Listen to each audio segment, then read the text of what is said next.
Olá, está começando mais um programa Análise Direta aqui na Rede Internacional de Televisão, sempre debatendo assuntos do seu interesse e trazendo muitas informações para você. No programa de hoje nós vamos falar sobre o centenário de um dos times mais conhecidos de São Paulo. Vamos falar sobre o Palmeiras e vamos saber o que está guardado para o leitor dentro deste livro que está aqui comigo, com o escritor Marcos Telles. Olá. Olá, boa tarde. Seja bem-vindo. Muito obrigado. Bom, por que você teve a ideia de escrever sobre o Palmeiras? Ou esse livro não é sobre o Palmeiras? Esse livro é sobre o Palmeiras, mas e tem não é. pouco futebol e muito Palmeiras. E muito amor, né? Na verdade, é uma história de amor, eu conto nesse livro. Uma pessoa que se apaixona, não gostava de futebol, se apaixonou pelo futebol e viveu uma história inusitada, né? Aí o leitor vai entender, lendo o livro vai entender o que se passa na cabeça e no coração do torcedor, de verdade. Mas o palestra que você trata no livro, você me falou que não é bem o Palmeiras, é um outro time. Conta essa história para nós. O palestra, esse torcedor era tão apaixonado, ele vive uma história incrível com uma família, que ele adota uma família. Essa família tem uma criança, essa criança se torna, por causa dele, se torna apaixonado pelo Palmeiras também. Aí, no dia do aniversário dessa criança, eles resolvem fundar um time de futebol e o menino é o mascote. E essa criança dá o nome para o time. E eles moravam no Jardim Guarujá, no Capão Redondo. Então o menino escolhe as cores do time, verde e branco por causa do Palmeiras, que era a paixão dele, e o nome do time ele dá como Palestra do Jardim Guarujá. Então por isso o título Palestra Lágrimas Futebol Clube, porque é uma história de amor, densa, dramática, e por isso o título do livro. Você fez essa história baseada numa história real, né? Essa é uma história muito conhecida lá no Capão, né, perto do Parque do Independência, ali no Jardim Guarujá. Hoje a maioria dos personagens continuam vivos, né? Isso aconteceu no final dos anos 80. E muita gente dessa história, a maioria dos personagens estão com os nomes verdadeiros. Eu fiz uma pesquisa para escrever esse livro, eu fiz uma pequena pesquisa. E muitos personagens eu não encontrei, alguns por motivos óbvios e tal. E eu tive que trocar os nomes para depois não ter futuramente nenhum problema com essas coisas de família e tal. Mas a história em si ela é totalmente verdadeira. Você conheceu esse personagem, que é o personagem principal, aonde? Como que foi a história dele? Conta um pouquinho pra gente. O personagem principal eu já o conheci nos campos de futebol de várzea. E também um bar que ele tinha. Né? Ele tinha um bar. Você morava perto dele? Perto. A gente, né, sempre morei ali no Capão, perto do Jardim Guarujá. E a gente se encontrava. Né? Final de semana era praticamente obrigatório, porque a gente se encontrava nos campos de várzea ali da região. Então eu tive muito contato com ele. Com a história em si. A história, na verdade, eu sou uma testemunha ocular no final dessa história, entendeu? E ele veio do Nordeste e quando chegou aqui, conheceu o time, se apaixonou pelo Palmeiras? Não, na verdade, ele não gostava de futebol, ele não conhecia futebol. Ele vivia no meio do mato, lá no sertão de Pernambuco, e ele pouco ouvia rádio, pouco tinha interesse em futebol, porque trabalhava demais. Aí chegou em São Paulo também, o amor que ele pegou pelo futebol é porque ele sofre umas coisas, acontecem algumas coisas na vida dele, e ele monta um bar. Esse bar, os jogadores de várzea e os torcedores do Palmeiras frequentavam o bar dele, ia comemorar, iam tal, e acabaram arrastando ele para os campos de várzea e para o estádio. Aí ele se tornou palmeirense e ficou apaixonado, assim, unha e carne, ele e o Palmeiras. Que legal. E ele começou a frequentar torcidas, a ir nos estádios e tudo? Então, a história é que a primeira vez que ele foi no estádio, eu relato na minha narrativa, ele foi no jogo Palmeiras e Ceará. Ele tinha muito medo de tumulto. Então ele tinha medo, queria ir ao estádio e tinha medo. Aí um dia convenceram a ir ao estádio, ele foi ao Pacaembu, tinha um jogo em Palmeiras e Ceará. O Palmeiras ganhou, se não me engano, de 4-0 do Ceará. E no meio do jogo ele chorou, ele se emocionou com aquela torcida toda, todo aquele verde, aquela vida ali dentro do estádio, ele chorou. Aí um amigo dele que levou perguntou para ele, por que você está chorando? Ele falou, porque isso aqui faz me lembrar, essa vida toda, esse verde, faz lembrar o meu sertão depois da chuva. Porque ele veio embora de lá à força, né? Abandonou a terra dele por causa da seca. Então é aí que o Palmeiras entrou na vida dele de forma absoluta, avassaladora. Que legal. E você também é palmeirense? Sim, sou palmeirense. Na verdade, assim, o primeiro jogo que eu fui na vida, teria que ser também, o primeiro jogo que eu fui na vida, eu tenho um tio italiano. Eu cresci com um tio italiano. E imagina o tamanho da palmeirice dele, né? Então o primeiro jogo que eu fui foi Palmeiras e Portuguesa, no Pacaembu também. Aí eu tinha 5 para 6 anos, a memória também não me traz isso, mas eu lembro disso. E crescer numa família assim de um monte de italiano, né? Mas na verdade eu sou muito mais esportista do que torcedor. Eu gosto de esporte, eu gosto de analisar o esporte, eu gosto de ver jogos de futebol, eu gosto de ver a emoção das pessoas, né? Eu acho bacana que o futebol tem essa aura, que as pessoas acham que o futebol é só briga, é só guerra, é só violência, mas o futebol tem... O cara fala, mas é alienação o futebol. Por um lado até pode ser alienação o futebol, mas tem uma coisa que as pessoas brigam por causa do futebol porque as pessoas amam, né? O cara discute futebol como discute novela, como discute literatura, como discute política, como discute religião. As pessoas acabam se desentendendo. O futebol causa isso porque é paixão. Onde tem paixão, há desentendimento, não tem jeito. É verdade. Né? Você acha que... Por que você acha que o brasileiro é tão apaixonado por futebol? Eu acho que o futebol é algo que é tátil. O brasileiro tem acesso. O futebol, hoje, mais difícil nas periferias, porque hoje não tem mais os campos de várzea, como antigamente tinha. Todo lugar virava um campinho, toda rua virava um campo. Hoje não tem mais, mas o brasileiro gosta disso, né? E sempre foi muito acessível. O Brasil sempre é um país de muita dificuldade financeira, dificuldade econômica. Então, para a criança, uma bola sempre foi muito barata. Sempre foi muito fácil ter uma bola. Então, a bola sempre... Onde tem uma bola, juntava muita gente. Então, a bola era um brinquedo que muita gente se diverte. Então, por isso, também essa paixão. E a coisa do grito, da manifestação, né, do sarro. O brasileiro gosta de tirar o sarro muito um do outro, o negócio de provocar. Então, o futebol tem isso e mexe com a paixão das pessoas mesmo, né? E acho que por isso esse amor que o brasileiro tem. Mas a gente olhando também em outros países, a gente vê que não é só o brasileiro. O futebol ele mexe com a emoção no mundo inteiro. Né? Na Inglaterra eles são doentes, na Itália eles são doentes pelo futebol. Né? Você vê na África, eles são apaixonadíssimos por futebol. Então, o futebol é um esporte espetacular. Como eu te falei, é muito fácil, né, se envolver com futebol. Uma única bola pode colocar 50 pessoas para brincar. Né? E é emocionante. É emocionante, né? É emocionante. Você mexe com a mente, com a disposição, você obriga a pessoa a correr, obriga a pensar rápido, né? E você desperta uma outra pessoa dentro de uma pessoa. É muito interessante. E você, como palmeirense, agora, né? Essa fase, o Palmeiras está vivendo uma fase bem difícil, né? Como que você sente isso? Bem no ano do centenário, né? Eu acho assim, o Palmeiras passa por uma fase que muitos times passam, né? Muitos times já passaram. O Palmeiras, mais complicado, que já viveu isso, já tinha uma experiência de anos atrás de ter sido rebaixado, né? Não poderia estar passando novamente por isso, ainda mais agora, numa época, num momento tão importante para o time. Realmente. Mas, em compensação também, há um investimento, há uma preocupação em fazer um estádio, né? E ter uma arena, que, aliás, certamente vai ficar a arena mais bonita e mais centralizada, talvez seja a arena mais rentável do futebol brasileiro, talvez uma das arenas mais rentáveis no mundo. O Palmeiras construiu uma arena no centro da cidade, né? Então você tem toda a infraestrutura para o turista, para o torcedor, é fácil chegar, é fácil sair.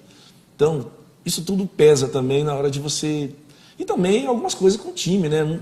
Negociações mal feitas com jogadores, né? Comprou o jogador errado, dispensou o jogador errado, né? Perdeu o jogador por falta de conversa, por falta de paciência. Mas isso faz parte. É uma fase, você acha? É uma fase. Porque o Palmeiras, assim, Palmeiras e todos os times grandes brasileiros, eles são um patrimônio cultural brasileiro. Porque os times de futebol, eles não são só a agremiação, são a sociedade esportiva, no caso do Palmeiras. Eles são um patrimônio imaterial, né? Quando você tem milhões de pessoas que acompanham, que torcem, que choram, que protestam por causa de um time de futebol, não é só um time, é um patrimônio imaterial brasileiro, né? Faz parte da cultura e da vida de muita gente. Então, tem que haver esse respeito, esse cuidado na hora de tocar isso, né? E já que a gente falou no centenário, a gente preparou um VT, né, uma reportagem que foi feita pela nossa equipe de jornalismo aqui da HIT. Vamos assistir esse VT agora?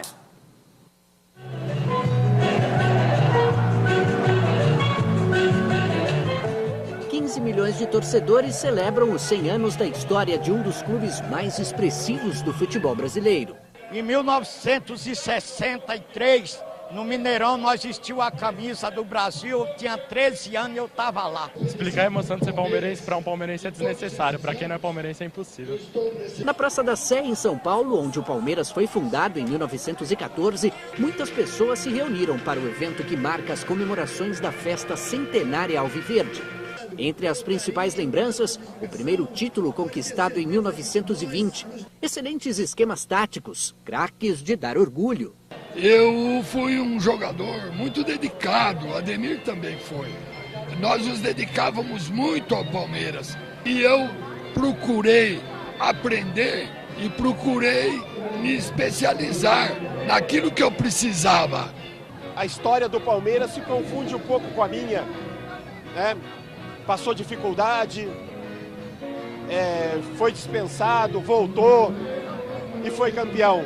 Espero que o Palmeiras continue sendo esse grande que é e conseguindo conquistar títulos importantes. A equipe do técnico argentino Ricardo Gareca precisa de uma boa combinação de remédios para não passar a festa do centenário na UTI. Desde a conquista da Libertadores em 99, o Palmeiras não se mostra o time da torcida que canta e vibra. Em 10 anos, o Alviverde imponente caiu 2 vezes para a segunda divisão do futebol brasileiro. No campeonato deste ano, está na lanterna. Essa situação nós já vivemos há 20 anos atrás, né? E que é possível sair dessa situação. É só uma questão de tempo, é só uma questão de acreditar. Tem que haver uma união entre todos os jogadores, a comissão técnica, todos, e cada um buscar o melhor para a equipe. Infelizmente a situação não é muito boa, mas o coração verde ele não pode parar, ele permanece e vai ser sempre Palmeiras. O amor é verde, branca raça. Eu plantei palmeiras no coração. Pois é, a gente viu aí no VT, né, nessa reportagem, um rapaz que falou, um moço lá que falou que a história do Palmeiras se confunde um pouquinho com a dele. Você conhece muitas histórias assim? Pessoas que se confundem a vida delas com a vida do time, com a história do time? Isso é muito comum com a maioria dos torcedores, né? Tem uns que exageram. Tem torcedor que exagera, né? Eu tenho um amigo palmeirense que a mulher dele brigava com ele porque ele ia para o bar assistir o jogo do Palmeiras. Ele nunca assistia jogo em casa. Ele não tinha o hábito de sentar na frente da TV e assistir em casa. Então ele ia para um bar onde estava passando o jogo do Palmeiras, quando ele não ia para o estádio. Aí chegou um dia, ele chegou em casa, não tinha nada em casa. A mulher foi embora de casa. Nossa. Foi embora. Aí ela deixou um bilhete para ele, fica com o Palmeiras. Aí ele pegou embaixo do bilhete, colocou na porta e falou, muito obrigado. Entendeu?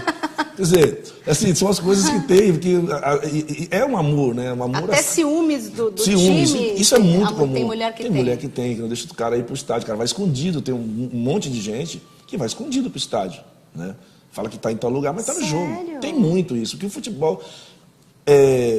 essa paixão que faz o futebol ser tão espetacular, né? Porque as pessoas, a gente pensa muito... Quando eu escrevi esse livro, eu podia ter colocado várias coisas sobre o Palmeiras, sobre o futebol, mas eu resolvi fazer sobre o torcedor, porque é o torcedor que movimenta o futebol. Sem o torcedor não tem espetáculo, né? É o torcedor que leva esse amor para o campo, é o torcedor que compra a camisa do time, ele que reclama, ele que sofre. Então, todo mundo fala muito sobre o time, sobre o clube, sobre as glórias, sobre os títulos, sobre os jogadores, mas fala-se muito pouco sobre o torcedor. É esse amor do torcedor que movimenta o futebol, né? Sem o torcedor, como qualquer outra coisa, qualquer tipo de espetáculo, sem a plateia não tem espetáculo. Não tem show, né? Não há motivo, né, para ter. Então, e tem milhões e milhões de histórias envolvendo torcedores, né? Aquele cara que só usa a roupa do time, que a casa dele é verde, é o caso do personagem, que era tudo verde na casa do cara. Ah, eu já fui fazer uma reportagem na casa de um rapaz que era assim. Né? Então eles levam... A pessoa é capaz de fazer a casa inteirinha decorada de verde. Verde, o prato que ele come é verde, o copo que ele bebe é verde. Então, isso é uma paixão. O cara fala, mas isso é maluquice? Não, isso é amor, cara. É amor.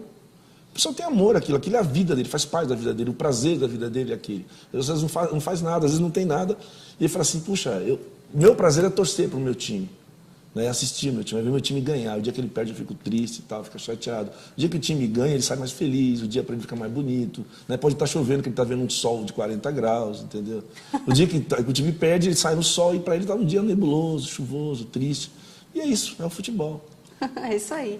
Gente, a gente vai fazer uma pequena pausa agora no programa, mas vamos para um intervalo e daqui a pouquinho a gente volta falando mais um pouquinho sobre esse livro e sobre o centenário do Palmeiras. Até já.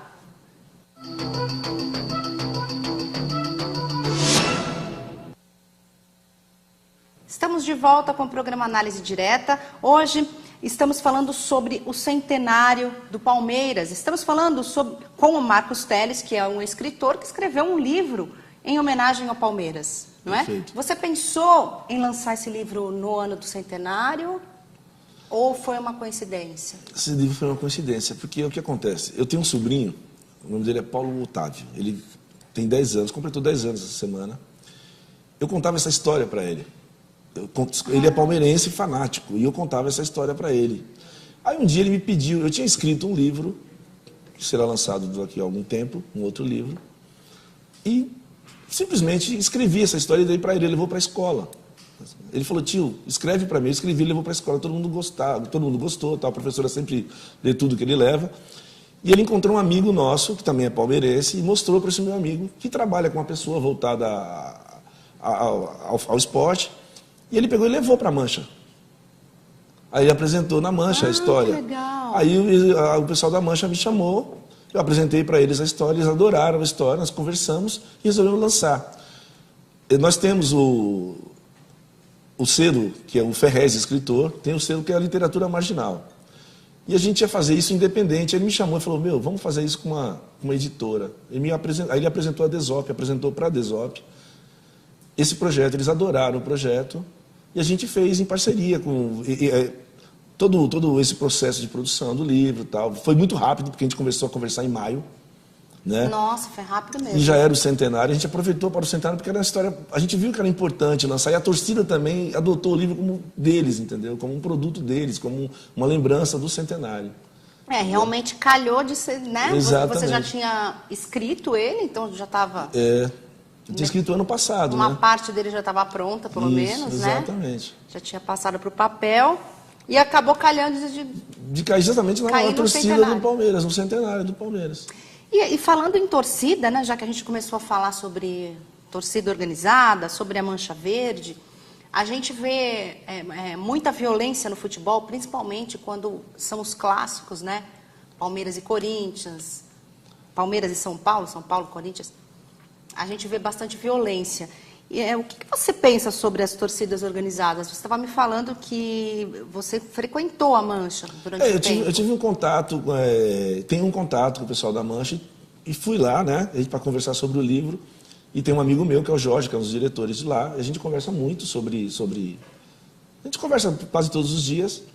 E foi meu primeiro contato com a Mancha, de verdade, né? Porque eu nunca fui de estádio, né? Nunca fui de frequentar estádio, não por medo, nada, mas por causa do tempo mesmo, assim, muito difícil ir para o estádio. Acho que o pessoal não respeita muito o torcedor, né? O futebol não respeita quem mais o ama. Então, o futebol é muito mercantilizado, hoje muito mais ainda, e não vejo o futebol respeitar o torcedor. Mas o torcedor insiste, é insistente, porque o amor vai longe. Não abandona, Exatamente. Né? Jamais. E aprendi, fui vendo essa coisa da torcida organizada. E a torcida organizada é muito organizada e merece respeito, sabe? Porque eles são... a questão da violência, você fala, mas a torcida organizada é violenta. Não, não é violenta. Eu tive uma conversa com o Marquinhos Ferreira e com o Jorge, lá na Mancha, na última conversa que a gente teve, e eu fiz exatamente essa pergunta para o Marquinhos e para o Jorge. Eu falei, tem muita violência no estádio? Ele falou para mim uma coisa que é verdadeira. Eu até escrevi sobre isso num artigo que eu fiz um dia desses. A torcida organizada, a violência no futebol, ela só é uma extensão da violência do cotidiano. Né? Porque o torcedor que briga no estádio, normalmente ele não está nem ligado à torcida organizada, ou se está. Você analise um jogo que tenha 40 mil torcedores. Você imagina 40 mil pessoas brigando? Seria uma guerra. E não é isso que acontece no estádio. Você vê meia dúzia brigando ali, que brigam entre si. Entra provocação, um joga água no outro, joga refrigerante, xinga, e acaba brigando. É a vida, o ser humano é assim, ele provoca. E o futebol, como tem essa paixão, então tem meia dúzia de cara que briga ali. Não é a torcida organizada, são alguns torcedores, alguns até de torcida que fazem parte, mas que brigam porque tem um monte de gente violenta também, que se encontra, que gosta de brigar.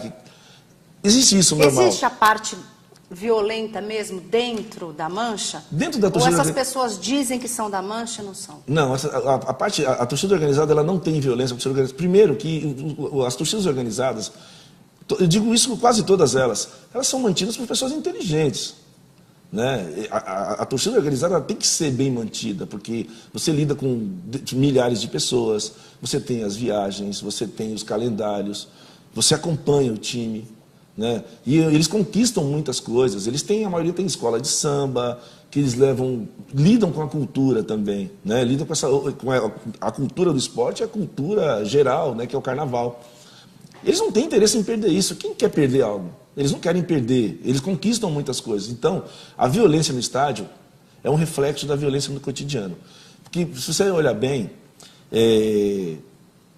a violência, onde há mais violência?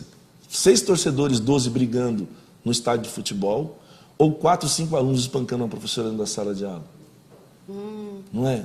A sociedade é violenta, né? A sociedade essa história de espancarem professores nas entendeu? escolas Então, as pessoas, choca, né? Então as pessoas pegam muito nisso. A torcida organizada brigou no estádio. Cara, briga vai ter em todo lugar. O cara briga aí no ônibus, briga no metrô, um empurrou o outro. O estádio de futebol é só um reflexo da sociedade que a gente vive. A gente vive uma sociedade doente, uma sociedade violenta. Isso se reflete no estádio de futebol. Mas a gente se conforma, acha normal alunos espancarem professores, as pessoas espancarem um médico no posto de saúde. Né? A gente acha normal, a sociedade acha normal a senhora que sai de casa de manhã, pega um ônibus 5 horas da manhã lotado, vai espremida, maltratada, ela encontra uma patroa mal-humorada em casa, na casa, e o marido dela, ela sai de casa, o marido vai para o boteco, vai lá, enche a cara, bebe o dia inteiro, essa mulher volta para casa, ela faz comida, cuida dos filhos, o marido vem e ainda espanca. A gente acha normal isso. Mas muita gente nem liga para isso. Essa violência a gente acha que é normal. Agora, no futebol, não. No estádio, porque um monte de barbado brigando, não.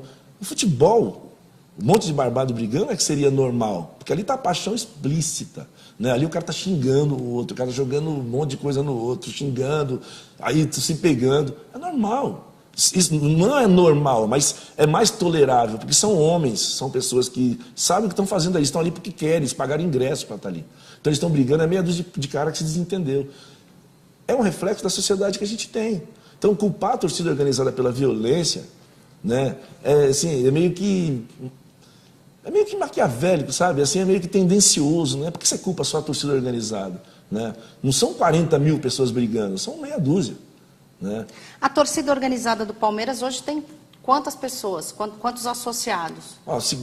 Segundo o pessoal da Mancha me passou, tem em torno de 40 mil associados com carteira e tem mais 40 mil que frequentam também a sede da Mancha. Você vê, é muita gente, é uma cidade.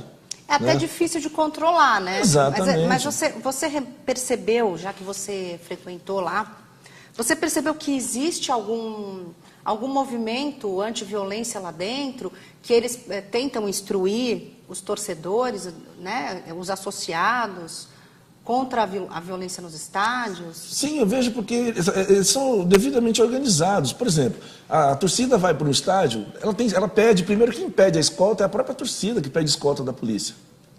Ah, é? É a própria torcida que pede para que seja escoltado, para que faça um acompanhamento, eles têm contato. E não há porquê, a torcida organizada ela não tem motivo para pregar a violência. Né? Porque, como eu falei, é uma questão de inteligência, você não vai se autoconsumir. Né? Quanto mais violento, mais você perde. Né? O que eu vejo é meio que uma tentativa de manipular a questão da torcida organizada. Como eu estava falando, o sistema, aquilo que ele não pode tomar, ele tenta destruir. Né? Então, como a torcida organizada ela é independente, todas elas são independentes do clube, independentes elas têm renda própria, elas têm administração própria e sabem se auto-administrar. Então, acho que o sistema há meio que alguém tentando dominar isso, sabe? Entrar nesse universo da torcida organizada, não consegue entrar, então usa a violência como foco para tentar destruir, para tentar manchar a imagem das torcidas organizadas. Estou falando não só da Mancha Alviverde, estou falando de todas as torcidas organizadas. Porque eles têm parcerias nos estados, em todos os estados, uma torcida ajuda a outra recepciona. É uma coisa interessantíssima, importante. E que a imprensa, no modo geral, não divulga essas coisas, entendeu? Que as torcidas se relacionam em outros estados. Um recebe o outro, recepciona, dá guarida, dá atenção. Agora, aqui isso não acontece, né? Aqui Não. em São Paulo, porque aqui existe uma rivalidade muito grande, como dentro de outras cidades também, em Belo Horizonte também, existe uma rivalidade lá entre dois times. É um processo normal. No Rio de Janeiro. É um processo normal. Porque Você diz em outros estados para receber a torcida outra daqui. torcida daqui, de lá, aqui, com outros times. Porque os times têm afinidades, né? Tem um time da Bahia que tem afinidade com o time paulista, tem um time do Rio Grande do Sul que tem afinidade com o time do Rio de Janeiro, e assim vai. Normalmente sempre é um adversário, né? Sempre um... Né?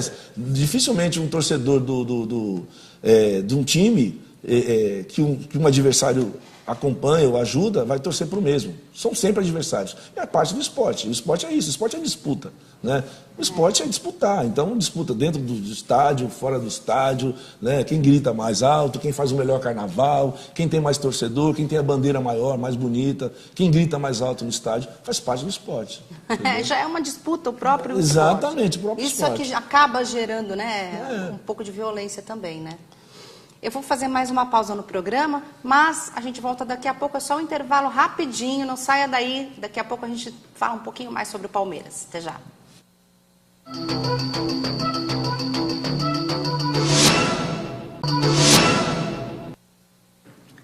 Estamos de volta com a análise direta. Hoje estamos falando sobre o centenário do Palmeiras. E estamos conversando com o Marcos Telles, que é escritor, que escreveu um livro em homenagem ao Palmeiras, né? Que é o time, é o seu time Palestra, também. time de muita gente, de milhões, né? São, sei lá, 20 milhões de palmeirenses, né? É, um dos mais queridos aqui em São Paulo, né? Exatamente. O Palmeiras hoje, segundo uma pesquisa do Ibope, o Palmeiras é o quarto time com a quarta maior torcida do Brasil. Né? A quarta maior torcida. Pede para quem? O Palmeiras fica o Flamengo em primeiro, o Corinthians, São Paulo e depois Palmeiras. O Palmeiras é a quarta maior torcida do Brasil. Que legal. Bacana, né? Você vê que... Né? Tem muito a crescer o Palmeiras. Tem, né? É. Eu acho que já chegou a ser mais do que... já chegou a ser segunda maior torcida. O Palmeiras tem uma coisa interessante na história do Palmeiras, que primeiro o Palmeiras foi um time que foi obrigado a mudar de nome, né? Por causa da Segunda Guerra, a gente falando de preconceito que rolou esses tempos aí. Mudou de nome, porque era Palestra Itália, porque era um time fundado por italianos, pela colônia italiana. E depois da guerra, essa coisa toda, mudou de nome. Né? Por assim, quê? Qual era o problema? A questão do apoio da Itália, o trio, né? A Itália apoiar Hitler, apoiar a Alemanha na Segunda Guerra, a questão do Mussolini e tal. Então o Palmeiras no Brasil ficou meio que mal visto essa coisa da Itália, né? Da comunidade italiana, né? Então, sim, o preconceito imbecil, né? E também os tempos eram outros também, né? Havia um medo no mundo inteiro e tal. E isso meio que prejudicou muito a história do Palmeiras durante alguns anos, né? Mas depois o Palmeiras virou Palmeiras e cresceu bastante. O Palmeiras é um dos times mais vencedores do futebol brasileiro, né? Então tem uma história bacana. Foi o primeiro time a usar a camisa da seleção brasileira. É interessante isso, né? O Palmeiras foi o primeiro time a representar o futebol brasileiro, né? Mas como foi isso? Foi nos anos 50, se eu não me engano, nos anos 60, né? Houve um tempo que o Palmeiras, todo o Palmeiras vestiu a camisa da seleção brasileira para representar o futebol brasileiro. Jogou como seleção brasileira. Ah, é? Todo o time do Porque Palmeiras. não havia uma seleção? Não, mas o Palmeiras era um time muito poderoso. Muitos né? Jogadores bons. Muitos jogadores bons e vestiu a camisa da seleção brasileira. Né? Gente, isso é bem bacana. eu não sabia disso. O clube é muito importante, entendeu? Então, tem muita história bacana. Tem história que o jogador do Palmeiras é o jogador que fez o gol mais rápido da história do futebol. Né? Ah, é? Conta essa história. Eu não me lembro agora, eu preciso rememorar. Mas é sabido que na história do futebol brasileiro, um jogador do Palmeiras é o jogador que fez o gol mais rápido da história do futebol. Acho que foi 5 segundos, 4 segundos, sei lá, um negócio assim. Isso também, lá nos anos 60, 50, um negócio assim também. E você tem bastante histórias interessantes aqui nesse livro, né? Você estava falando que poucos jogadores são citados. Exatamente. A gente estava olhando no vídeo que a gente mostrou no primeiro bloco, apareceu um jogador que é citado aqui também, né? Que é o Evair. E os outros? Então, como eu falei, na verdade eu quis escrever um livro para o torcedor. E é um livro que conta a história do Vicente, um torcedor apaixonado pelo Palmeiras, o drama da vida dele e tal. E o livro, o leitor vai entender que eu coloquei o Evair, porque o Evair era uma peça importante na vida dele, porque era o dia do jogo final, depois de 16 anos, o Palmeiras sem ganhar um título, né? E quem vai bater o pênalti é o Evair, entendeu? Que então, legal. aí eu coloquei, eu fiz no começo, até foi legal no começo da matéria, do VT, que aparece, toca a música do Moacir Franco. E eu abro exatamente o livro com aquela frase da música, que é o amor é verde, o branco é a razão, eu plantei Palmeiras no coração. E eu termino o livro com a frase do José Silvério. Né? O José Silvério é locutor da Band hoje, na época na Jovem Pan, e o livro termina com o José Silvério narrando um gol do Palmeiras, um gol do título do Palmeiras. Né? E você estava me contando agora no intervalo, a gente estava conversando um pouquinho sobre a história do Vicente, né, do personagem. Primeiro, ele não é mais vivo, né? O Vicente tem 3 anos, cerca de 3 anos que faleceu. Né? É um drama, né? Na verdade, é um drama, é uma história bem... Ela é dramática, ela é bonita, eu adorei ter escrito isso. E vi que a torcida do Palmeiras adorou receber, porque foi muito interessante. Até é interessante contar isso. A primeira vez que eu fui na Mancha Verde, falar sobre o livro, quando eu entrei na sede da Mancha, estava escrito assim num pilar, assim, aqui se aprende a amar o Palmeiras. Eu vi que tinha tudo a ver com o livro. Quando eu vi aqui, falei, cara, isso é um livro. Quando terminamos a reunião, a gente tinha uma ideia de conversamos, aí o Marquinhos Ferreira, que é o presidente da Mancha, e o Jorge, ele foi lá e baixou a porta da sede. Eu nunca tinha visto a porta da sede fechada. Quando ele baixou a porta da sede, estava o fantasma Mancha Verde, né, com uma criança no braço, uma camisa do Palmeiras e um campo de várzea atrás. Gente, muito parecida com a história que Era você assim, eu pensei comigo, e eles também perceberam. Eu falei assim, puxa, eu acabei escrevendo a história da torcida do Palmeiras. Eu consegui colocar no papel a alma de um palmeirense.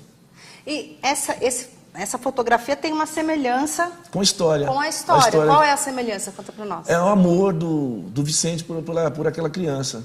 Você estava contando, você não me contou aqui ainda. Como era? Ele estava indo para o Maracanã, né? Então, era um jogo, era o dia 8 de dezembro de 79. No dia 9 ia jogar Palmeiras e Flamengo no estádio do Maracanã. E ele, como nordestino e palmeirense fanático, ele queria ir conhecer o Rio de Janeiro e queria ver o jogo do Palmeiras no Maracanã. Era a primeira oportunidade que ele teve para ir. E ele se preparou para ir, comprou camisa nova e todas as recomendações da esposa e tudo. Indo para o jogo, ele ia deixar o carro dele num posto de gasolina no Parque Santo Antônio. Mas quando ele passou numa fábrica de caldeira que tem lá perto, tem até hoje, ele viu um casal dando sinal, um casal pedindo socorro. E ele viu muito carro atrás e falou, não vou parar, não vou perder o jogo, não vou perder minha viagem. Alguém vai parar e dar carona, vai socorrer. Mas quando ele olhou no retrovisor, normalmente não tinha ninguém atrás dele, os carros passaram por ele. E ele ficou com pena, aquele coração nordestino, né, ele tinha uma alma espetacular, ele voltou e socorreu o casal. A menina estava grávida, presa da luz, né, extremamente pobre, sem uma sacola na mão, nem nada. E ele levou para o hospital. No primeiro hospital não tinha médico, não tinha ambulância, ele levou para a Santa Casa de Santo Amaro. Chegando para a Santa Casa de Santo Amaro, tem um bairro onde hoje é o Hospital do Campo Limpo, chama-se Vila Maracanã. Ali o carro dele parou, a bobina engasgou, e ele teve que, resumindo, ele teve que fazer o parto dessa criança ali, naquele local. E ele, como não tinha um pacote, não tinha uma sacola, não tinha uma roupa, ele embrulhou a criança, ele não teve dúvida, ele tirou a camisa nova que ele ia usar no estádio e embrulhou a criança com a camisa do Palmeiras. É impressionante, aí a história de né? amor, aí começa a história de amor do personagem. Assim, mas a semelhança é muito impressionante com esse desenho que você viu na Mancha. Exatamente, e isso é muito a ver, tinha muito a ver com aquele desenho, aquele desenho ficou marcado. Isso foi uma coincidência? Olha, Ou a Mancha, de alguma forma, alguém sabia da história? Não, aquilo é um grafite que tem na porta da sede. Gente, é um grafite na porta da sede. A gente até pensou em usar aquilo como capa do livro. Sabe, minha ideia seria pôr como capa do livro, mas aí, como a gente escreveu uma história que é em homenagem ao Palmeiras, aos torcedores do Palmeiras, a gente também quis passar isso também, esse livro, como uma história para o torcedor. Então, qualquer torcedor que leia, todo torcedor que leia, pode ser de qualquer time, que lê esse livro, ele vai se encontrar também, independente do time que ele torça. Ele vai se encontrar, porque eu falo da alma dele, eu falo da paixão dele pelo futebol, que podia ser qualquer um, você entendeu? Se bem que é muito difícil um corintiano querer ler esse livro. Né? Mas como fala de futebol, né? Como fala de torcedor, né? Do torcedor, foi muito engraçado que no dia do lançamento na Bienal, eu autografei o livro para bastante corintiano. Sério? Sério, bastante. De vários torcedores do Santos, São Paulo, todo mundo, gente de vários lugares do Brasil que estava ali. Pessoal, né? pegou o livro, tinha gente já lendo o livro lá na própria Bienal, leu, gostou, pegou, folheava, gostava da história. Porque aquilo é a alma do torcedor, né? É o amor pelo futebol, pelo esporte. O que você acha esses recentes acontecimentos de racismo dentro de campo? A gente viu um agora, de uma gremista, né, que aconteceu há pouco tempo. Teve também um outro caso, alguns meses atrás, na Espanha. Na Espanha, no caso do Daniel Alves, da Banana, né? E teve outros lugares que xingaram o Roberto Carlos, outros jogadores todos. Eu acho assim, que aquilo que eu estava falando para você, muito é da ignorância, né? Muito é da ignorância. No Brasil, a gente tem uma questão do racismo que está enraizado na sociedade há muitos anos, né? Só a gente lembrar das brincadeiras de 20 anos atrás. 20 anos atrás, a mãe cantava para a criança assim, tem uma música que é muito viva na minha memória. Seria nos lugares, a mãe cantava assim, plantei uma cenoura no meu quintal, nasceu uma neguinha de avental. Dança, neguinha, não sei dançar, pega na chibata que ela dança já. Isso é uma coisa normal no interior. Nossa, gente. Você entendeu como o racismo está enraizado? Né? E tantas outras coisas que se usavam com músicas tal, pejorativas. A sociedade absorve isso. As pessoas absorvem e acham que isso é normal. Então acham que não estão... Muita gente às vezes ofende porque é racista mesmo. Ofende porque quer diminuir a pessoa, quer ofender, quer pisar. Mas tem muita gente também que ofende por questões... Assim, a questão da paixão não é relevando, não é que a gente tem que defender o racismo. Muito pelo contrário, a gente tem que pegar pesado, o racismo tem que dar cadeia mesmo. A pessoa tem que entender que o ser humano ele é igual, entendeu? O ser humano não há um ser humano melhor que outro. Mas... tem a paixão. Às vezes o cara comete... Que não é só no futebol, não é só né? no futebol. É da sociedade. Da humanidade ser racista, né? Às vezes o cara acha normal ofender o outro, brincar com um amigo, xinga o outro, fala, oi, fumê, oi, não sei o quê. Às vezes as pessoas acham normal, não estou ofendendo, mas eu também sou preto. Eu posso falar porque eu sou preto, você entendeu? Tem muito disso também. Às vezes o cara que é negro, ele xinga o outro negro, mas eu posso porque eu sou negro. Quer dizer, você também ofende, né? Então você recebe essa ofensa. E o caso da torcedora do Grêmio, foi uma grande infelicidade dela. Eu vejo também, como o próprio Aranha disse, eu tenho pena dela. Eu também acho que tenho pena dela, porque ela ofendeu sim. E ela, não adianta falar que não quis ofender, ela quis ofender. Quis ofender. Quis ofender. Ninguém vai xingar assim, dessa forma. Né, de forma gratuita. Sem querer, né? Mas a culpa não é só dela, a culpa é de todo mundo. Sabe? A gente vive numa sociedade que a gente tem... A gente insiste em culpar as pessoas pelos nossos erros. Né? A gente culpa as pessoas, fulano errou.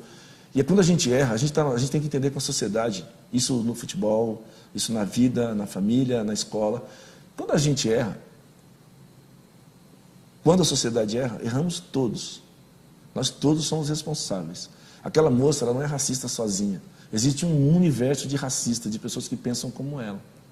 Ela simplesmente representou naquele instante esse universo racista todo que as pessoas carregam na vida, né? Que são veladas, né? Que guardam em casa velado. Não, porque a minha filha ela não pode namorar um negro, sabe? A minha filha ela não pode namorar um índio, ela não pode namorar um japonês, você entendeu? Essas coisas que as pessoas guardam dentro de casa. Né? Realmente. E o problema é dentro de casa, né? As pessoas levam para a rua aquilo que elas têm dentro de casa, a maioria. Né? Então, como a gente falou da violência no estádio, a violência na escola, a violência dentro do lar, a violência da palavra, como aquela moça cometeu uma violência incalculável, xingando, né, ofendendo o jogador do Santos, mas ela trouxe aquilo de casa, entendeu? A culpa não é só dela, a culpa é de todo mundo, a culpa é da família, a culpa é dos amigos, a culpa é de toda aquela sociedade que está em volta dela. Né? Realmente. Infelizmente, o nosso tempo está acabando. Até gostaria de conversar mais, estava bom o papo. Foi muito bom ter vindo aqui, muito boa obrigado. A conversa, a gente adorou também. Muito obrigado. Muito obrigada. E você que está aí nos assistindo, não se esqueça de entrar na nossa página, facebook.com/programa Análise Direta. Lá você pode curtir as edições do programa e também sugerir outros entrevistados para a gente receber aqui. Um beijo e até o próximo programa. Tchau.